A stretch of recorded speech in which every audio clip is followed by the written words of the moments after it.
ang lupang hinirang, hiling ng patawad sa aming bayan. Tingin mo ang dasal ng Pilipinas mong mahal, itaas mong muli at bigyan mo ng dangal.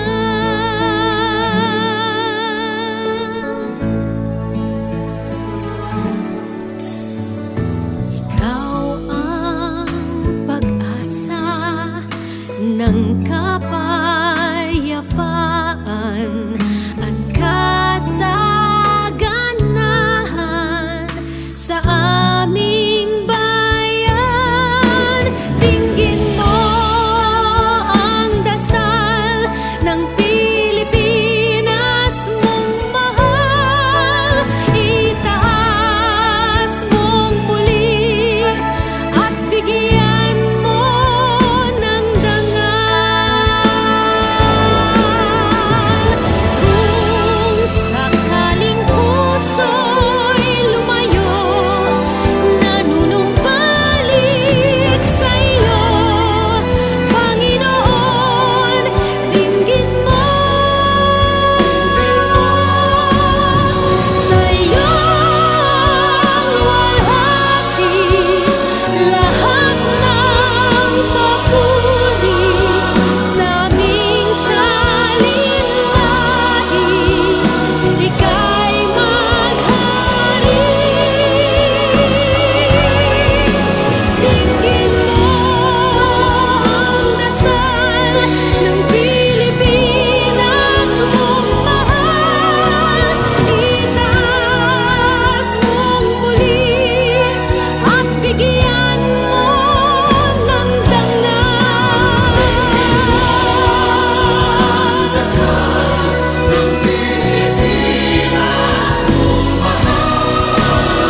Itaas mong muli at bigyan mo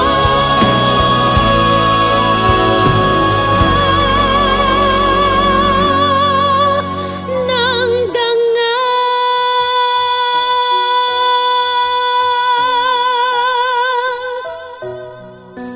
Dinggin mo ang dasal ng bayan mong mahal.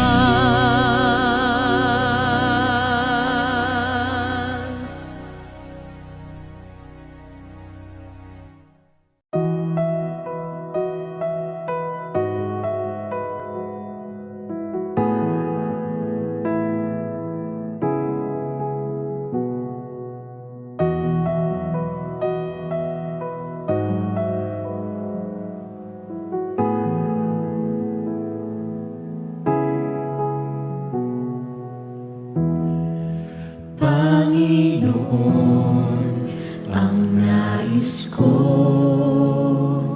kagandahan mo ay pagmasdan, ang pag-ibig mo sa'kin tugon, kailan may di pababayaan sa iyong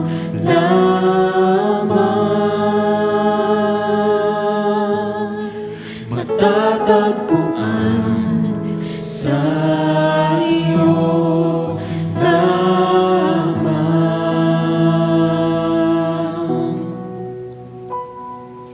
Mananatili sa iyong lilim at sasambahin ka sa dakong lihim. Mananatili sa iyong lilim nang masumpungan ka sa dakong lihim.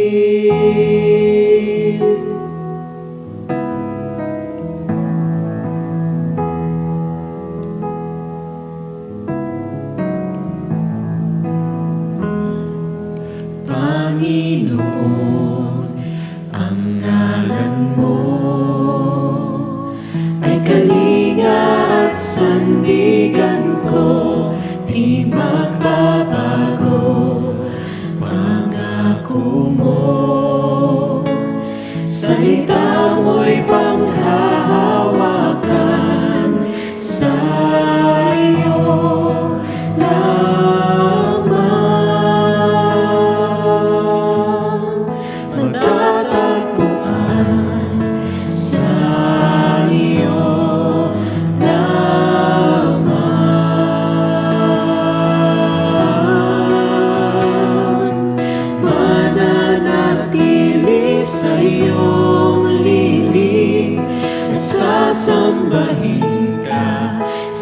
dakong lihim, mananatili sa iyong lilim, nang masumpungan ka sa dakong lihim, mananatili sa iyong lilim, at sasambahin ka sa dakong lihim, mananatili sa iyong lilim, nang masumpungan ka sa dakong lihim.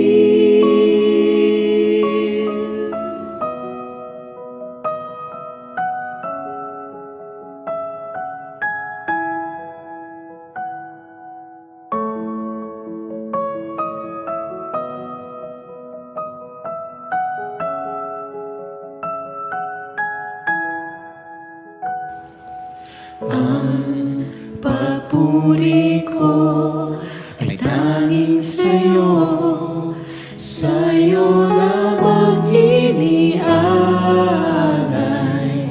O Panginoon, ang puso ko'y sa'yo magpakailanman. Ang papuri ko ay tanging sa'yo, sa'yo lamang iniaalay. O Panginoon, ang puso ko'y sa'yo magpakailanman. Ang pagpuri ko ay tanging sa'yo, sa'yo lamang iniaalay. O Panginoon, ang puso ko'y sa'yo magpakailanman, mananatili sa iyong lilim, at sasambahin ka sa dakong lihim, mananatili sa iyong lilim, nang masumpungan ka sa dakong lihim, mananatili sa iyong lilim, at sasambahin ka sa dakong lihim, mananatili sa iyong lilim, nang masumpungan ka sa dakong lihim.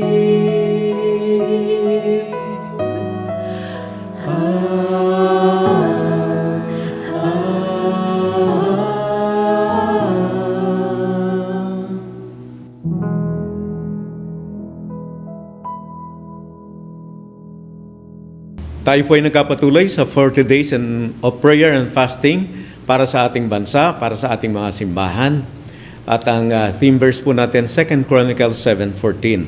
Ang gusto ko pong ibahagi sa inyo ngayong pagkakataong ito ay ang turo ng Panginoon sa panalangin na nakasulat sa Luke chapter 11, verses 1 to 10. Na ganito po ang sinasabi. Now, Jesus was praying in a certain place, and when he finished, one of his disciples said to him, Lord, teach us to pray, as John taught his disciples. And he said to them, when you pray, say, Father, hallowed be your name, your kingdom come. Give us each day our daily bread, and forgive us our sins, for we ourselves forgive everyone who is indebted to us. And lead us not into temptation. And he said to them, which of you who has a friend will go to him at midnight and say to him, Friend, lend me 3 loaves. For a friend of mine has arrived on a journey, and I have nothing to set before him. And he will answer from within, do not bother me. My door is now shut, and my children are with me in bed. I cannot get up and give you anything. I tell you, though he will not get up and give him anything because he is his friend, yet because of his impudence, he will rise and give him whatever he needs. And I tell you, ask and it will be given to you, seek and you will find, knock and it will be open to you. For everyone who asks receives, and the one who seeks finds, and to the one who knocks, it will be open. Alam na po natin yung element ng disciples prayer, I will go directly doon po sa halimbawang istorya o sabi po nating parang talinhaga ng Panginoon Yesus na ang tinuturo po ay ang earnestness, ang boldness sa panalangin. Una po, we can go to God in prayer with any kind of need. With any need. Sapagkat ang lalaki po na binabanggit dito ay lumapit sa kanyang kaibigan sapagkat may dumating siyang kaibigan mula sa malayong paglalakbay na nangangailangan ng pagkain bago magpahinga at bago matulog sa gabi. Ang kostumbre po nung panahon na yon ay kailangan mong bigyan ng pagkain ang dumating sa iyo bilang host sapagkat ang hindi paggawa nito ay pag-break ng social etiquette. Kaya makikita po natin yung kaibigan ito na kahit hating gabi ay pumunta sa bahay ng kanyang kaibigan upang humingi ng 3 piraso ng gardenia, 3 piraso ng malaking pandesal mula sa Pandi Manila o Pandirosa. Pero po, yung po ang puntos ng sinasabi ng Panginoon Yesus. Ano man pangangailangan mayroon tayo, ay pwede nating ilapit sa Kanya at siya ay makikinig sa atin. Hindi po katulad ng kaibigan na ito na maaring may pagdadalawang isip sa ating tingin, kundi po pwede tayong lumapit ng may pangailang personal sa ating pamilya, katulad po ng aking anak na may singaw sa kanyang bibig. Isinama ko po siya sa prayer. Pangangailangan ng ating simbahan, patuloy na kapuspusan ng banal na Espiritu upang patuloy na may pangaral ng Ebanghelyo at pangangailangan para sa ating bansa. Mabuti at matalino at magandang example ng ating namumuno at kapayapaan at paglaya po natin sa anumang impluensya ng ibang bansa na mayroong masamang nasain laban sa atin. Ang pangalawa po na nakita ko dito ay hindi lamang tayo makakalapit sa Diyos. We cannot only go to God with any kind of need, with any need that we have, but we can go to God in prayer anytime, anumang oras. Ang lalaki po na lumapit sa kanyang kaibigan ay lumapit ng hating gabi. At ang kanyang request po para ma-grant, kailangan po ng kanyang kaibigan na nasa loob ng bahay na bumangon, sindihan ang ilaw, at sapagkat ang mga bahay po noon ay 1 kwarto lamang, magigising po lahat ang mga bata at sila po ay madidistorbo mula sa mahimbing na pagkakatulog. Imagine niyo po kung ngayon mangyayari yon. Magigising po ang ating mga anak sapagkat may nag-doorbell at sila po ay maiirita at sasabihin nila, ano? Ginising nyo kami dahilan sa mayroong request na 3 pandesal o isang supot ng tinapay sa hating gabi. Pero mga kapatid, ito po ay parable of contrast. Ang nilalapitan po natin ay hindi lamang nating kaibigan. Ang nilalapitan po natin ay ang ating Ama. Kung ang kaibigan po natin ay magdadalawang isip sapagkat mabubulahaw ang kanyang buong sambahayan, ang ating Ama sa langit ay natutuwa na lumapit sa Kanya ang kanyang mga anak para sa kanilang pangangailangan. Meron nga po isang tatay na dati ang ibinibigay niyang allowance sa kanyang mga anak na nag-aaral ay pang 1 linggo. 1 linggo. Kaya kung lumapit po sa kanya ang kanyang mga anak para sa kanilang pangangailangan ay linggo-linggo. Pero naisip po niya, hindi maganda yon. Kaya po ang ginawa niyang pagbibigay ng allowance ay araw-araw. Para araw-araw silang magkita at magkausap ng kanyang mga anak. Yan po ang ating Panginoon. Ang linya po ng Diyos ay 24/7 available. Wala po siyang day off, wala po siyang break, wala po siyang siesta, wala pong cannot be reached, at wala pong out of coverage area. 24/7 ay available. We can come to Him in prayer anytime. Naalala ko po ang kwento, tunay na pangyayari sa buhay ng dating Pangulo ng Amerika, John F. Kennedy. Nasa gitna po ng mahalagang meeting niya sa cabinet, bigla pong bumukas ang pinto at ang pumasok po ay isang maliit na batang lalaki, si John F. Kennedy Jr. At si President John F. Kennedy ay nag-pause muna at humingi muna ng konting break upang kausapin ang kanyang anak, ang kanyang namesake, at tanungin kung ano ang kanyang kailangan. Pagkatapos niya pong pinuupo sa kanyang hita ang kanyang anak. Ang Diyos po natin ay ganyan. Gusto po niya na lumalapit tayo sa Kanya sa lahat ng pagkakataon, anumang pagkakataon. Handa po siyang mabulahaw. Hindi po siya nakakatulog, hindi po siya umiidlip. Una po, we can go to God with any need that we have. We can go to God anytime. Pangatlo, we need to come to God in prayer with boldness and earnestness. Natatandaan niyo po ba ang pangyayari? Na ang sabi po, hindi na kita wag mo na kaming abalahin sapagkat nakahiga na aking mga anak, magigising sila. Pero ang sabi po, kung hindi man siya bigyan ng tinapay dahil sa siya ay kaibigan, ay bibigyan siya sapagkat nagpapatuloy po ang kaibigang nasa ibaba, nasa labas ng bahay, na humihingi ng pangangailangan. Kaya sasabihin ng kaibigan niya, doon sa nasa loob ng bahay, sige na nga, ipagkakaloob ko na para hindi na ako maistorbo. Tingnan niyo po, ang Diyos po ay hindi ganyan. Ang Diyos po na ating tinatawagan ay laging handa na ipagkaloob ang ating pangangailangan sa lahat ng pagkakataon at hindi po siya napipilitan. Hindi po siya nakukuha sa pagiging makulit po natin. Sapagkat gusto po niyang ipagkaloob at gusto po niyang maranasan ang ating kagalakan sa pagtugon sa ating panalangin.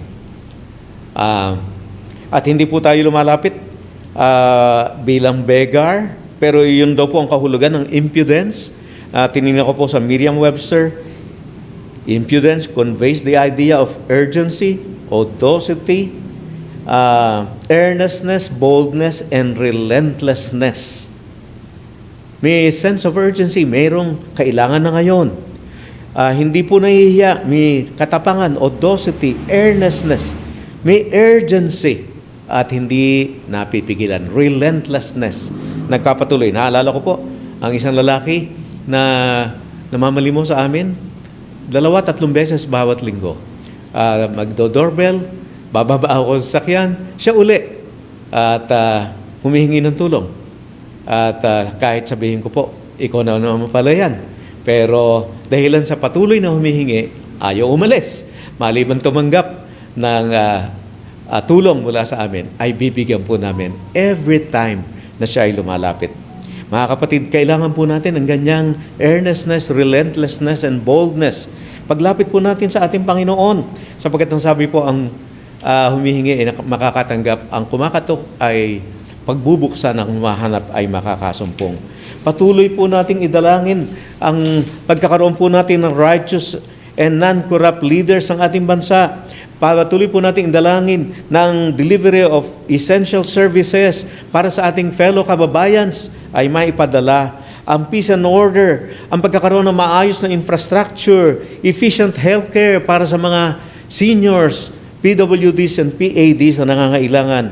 Support para sa ating mga farmers, fishermen, sa mga chicken, hog raisers, sa mga negosyante, at sa mga namamasukan sa bawat kumpanya na siyang kailangan ng ating mga kababayan.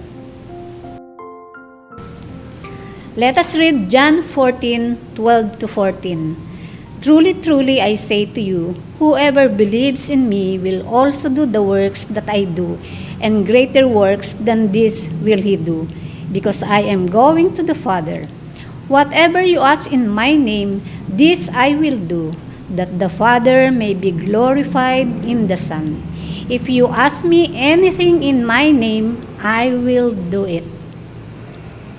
Panginoon, kami po ay lumalapit sa iyo na mayroon pong paghingi ng tawad at pagkilala ng aming pagkukulang at pagkakamali. Panginoon, kadalasan po ay hindi namin na ipapakita ang tunay na pagmamahal sa aming bayan at sa aming mga kababayan. Nagiging passive po kami kahit na may nangyayari na hindi maganda sa aming bansa at sa aming pamayanan. Na minsan po nagpipikit mata kami. Pinababayaan lang namin kung nagkakaroon ng korupsyon, hindi maayos na pamamahala, hindi na ibibigay na tamang hustisya. Panginoon, patawarin mo po kami. Kadalasan po ay para kami nakatira sa isang isla lamang, sa aming pamilya at sa aming simbahan lamang umiikot bilang mga pastor, bilang mga manggagawa ng simbahan ang aming buhay at ministeryo. Nakakalimutan po namin na kami ay tinawag mo bilang ilaw, bilang liwanag ng sanlibutan, bilang asin sa sanlibutan, na dapat ay nagliliwanag upang ang mga tao ay hindi maligaw at nagtuturo ng tamang daan patungo at pagbabalik sa iyo. Hindi lamang sa aming mga kababayan, kundi maging sa namumuno at may panunungkulan mula po sa Pangulo, mula po sa mga cabinet members, mula po sa mga mambabata, senador at mga congressman, at gayon din po sa mga local government officials, governors, mayors, councilors, barangay chairman, and barangay kagawad. Panginoon, sapagkat bawat level po ng paglilingkuran sa aming pamahalaan ay tunay na naaapektuhan ang cause ng gospel. Nawa po patuloy po na maipangaral naming malaya at wala pong pagpigil sa pangangaral ng Ebanghelyo ng aming Panginoon Jesus. Patawarin mo po kami, O Diyos. Tulungan mo po kami na sa bawat pagkakataon na lumalapit kami sa iyo, maalala namin ang aming bansa. Ang aming mga kababayan, yung po mga naghihirap, hindi lamang materially and financially, sapagkat kakulangan ng sweldo sa kanilang mga trabaho, kakulangan ng paghahanap buhay, may mga karamdaman, marami po ang mga standby, marami po ang nalululong sa drugs. Patawarin mo po kami, Panginoon. Linisin mo po kami at tunay po kami maging liwanag at ilaw at asin ng sanlibutan ang pipigil sa kabulukan, dulot ng kasalanan. Pinupuri namin ang iyong banal na pangalan sapagkat kayo ang Diyos na mabuti, kayo ang Diyos ng pag-ibig, kayo ang Diyos na nakakaalam sa lahat, kayo ang marunong sa lahat, kayo ang makapangyarihan sa lahat. Kayo po ay tapat sa lahat ng iyong pangako. Kayo po ay laging maasahang tutupad sa iyong mga ipinangako sa amin. Dinadakila ka namin sapagkat lagi kang in control. Hindi kami dapat matakot at magkaroon ng unnecessary fear or panic na para bang wala nakakaalam na mga pangyari sapagkat alam naming nandiyan ka sa trono mo, laging nag-ahari, and yet gusto mo na kami ay manalangin sa iyo. Idinadalangin po namin sa iyo sa liwanag ng kung sino ka, walang imposible, makapangyarihan sa lahat. Ang mga kababayan namin na people with disabilities and people affected by disabilities, Panginoon, yung mga lumpo, yung pong mga bulag, yung pong merong cerebral palsy, Panginoon, yung pong mga nagdadialysis, O Lord, yung pong mga may karamdaman sa kanilang mga puso, meron pong mga diabetes.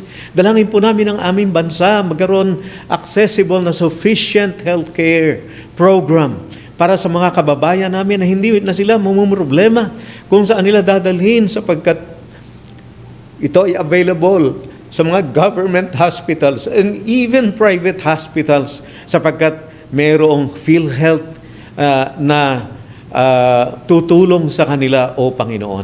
Na ito naman ay hinulugan ng aming mga kababayan nung sila ay mga nagsisipagtrabaho. Dalangin po namin sa iyo, yung mga nag-aalaga sa mga people with disabilities. Alam po namin ang kanilang struggle.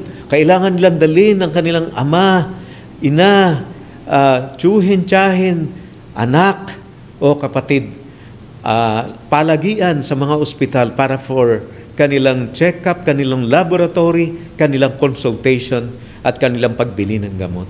Dalangin po namin na matanggap po nila ang pangangailangan, suporta ng aming gobyerno upang sa mga basic na pangangailangan ng medical procedures, medicines, and anumang kailangan pangkalusugan ay hindi na maging suliranin pa sa kanila. At ito po ay maging madali upang lalo po nila ma-focus ang kanilang lakas at ang kanilang pag-iisip sa pangangalaga sa kanilang pasyente na hindi na iniisip ang problema pa sa finances. Panginoon, gisingin mo po ang aming mga mambabatas, ang aming local government units, O Lord, upang ito ay ma-address. At dalangin po namin, ito ay matugunan. Inilalapit po namin ito sa iyong pangalan.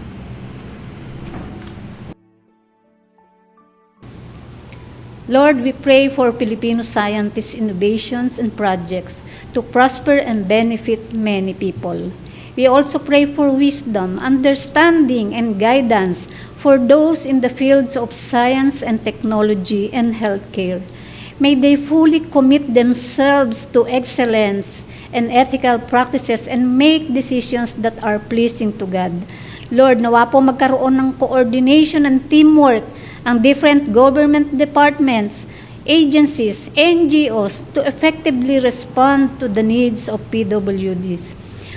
Lord, we pray for God's blessing on the efforts of researchers and healthcare professionals. May they bring healing and restoration to those in need. Panginoon, patuloy po namin dinadalangin ang mga persons with disabilities and families affected by disabilities na mag-provide ka, Panginoon, ng kanilang mga needs at mag-open maraming opportunities for them to become productive members of our nation. Help us, Lord, to respect them, treat them with kindness and understanding, to uplift everyone. Lord, ilayo mo po sila sa iba't ibang klase ng harassment, bullying, discriminating language, and personal attacks, hate speech, O God. Dinadalangin din po namin, maipakita po nila ang kanilang mga skills, ang kanilang mga abilities, O God. Tulungan mo po kami na makita din namin kung paano mo sila nakikita. Mahalin namin sila kung paano mo sila minamahal. Panginoon, dinadalangin po namin ang mga churches na mag-open pa ng kanilang mga pinto to become more accessible and accepting of PWD members.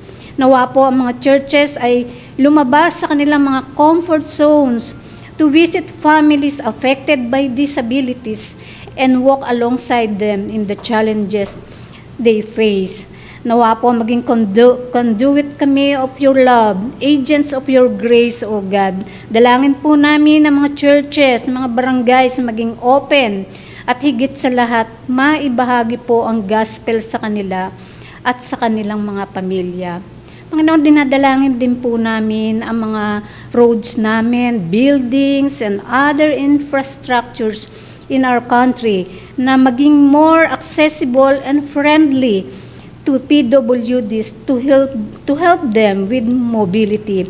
Na ma-enjoy po nila ang kanilang buhay kahit saan sila pumunta, even sa malls, even sa churches, mga parks and museums. Lord, dinadalangin po namin magkaroon pa ng maraming job opportunities for the PWD members of our society. Everyone deserves equal opportunities and respect. Maibigay po, Panginoon, ang right support, accommodation sa mga PWD at mag-excel sila in various areas of their life, including education, employment, and personal relationships. Lord, dinadalangin po namin ang God is Able International Foundation at mga partners. Lord, bless the people behind this foundation. Guide them, Lord, and give them wisdom in everything they do. Panginoon, sa oras pong ito, tunay nga po na alam namin, ikaw ay gumagawa, you are at work, and you are still in the business of healing our nation. May your name be glorified. In Jesus' name, Amen. Maraming salamat po for joining us in our prayer. Ang daily convergence po natin ay nangyayari at sa mga susunod pang araw. You may join the 6 a.m. convergence on the FB page of PCEC or the 8 p.m. convergence on the FB page of 702 DZAS. Ini-encourage po namin ng mga participants na invite ang kanilang family and friends to join them and take a photo of them watching the daily convergence. At pwede po nila itong i-share ang photos na ito sa FB page of PCEC and post on their socials so that more will pray for the nation.